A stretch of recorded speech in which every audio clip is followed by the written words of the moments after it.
پھر انہی صاحب نے یہ پوچھا کہ یا رسول اللہ سب سے زیادہ جہنم میں داخل کرنے والی چیز کیا ہے؟ یعنی ایک چاہے مسلمان ہو، ایمان رکھتا ہو اور کلمے کے اوپر یقین رکھتا ہو، اس کے باوجود سب سے زیادہ جہنم میں جانے کی وجہ کیا ہو؟ تو آپ نے فرمایا کہ الاجبخان الفم والفرج، دو چیزیں ہیں جو انسانوں کو سب سے زیادہ جہنم میں لے جانے والی ہیں، ایک اس کا منہ اور ایک اس کی شرمگاہ۔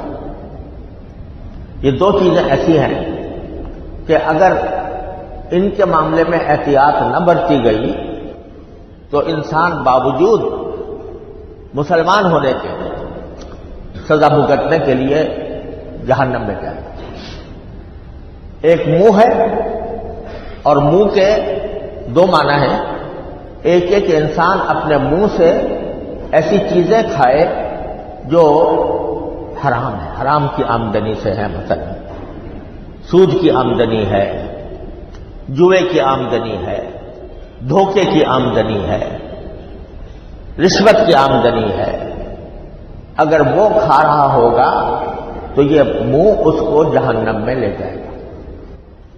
اور دوسرے، منہ ہی کے اندر زبان بھی ہوتی ہے، اس زبان کو اگر غلط استعمال کر رہا ہے، جھوٹ بول رہا ہے، غیبت کر رہا ہے، لوگوں پر الزام لگا رہا ہے، ناحق الزام لگا رہا ہے، بہتان لگا رہا ہے، تو یہ ساری چیزیں ہیں جو انسان کو سب سے زیادہ جہنم میں لے جانے والی ہیں۔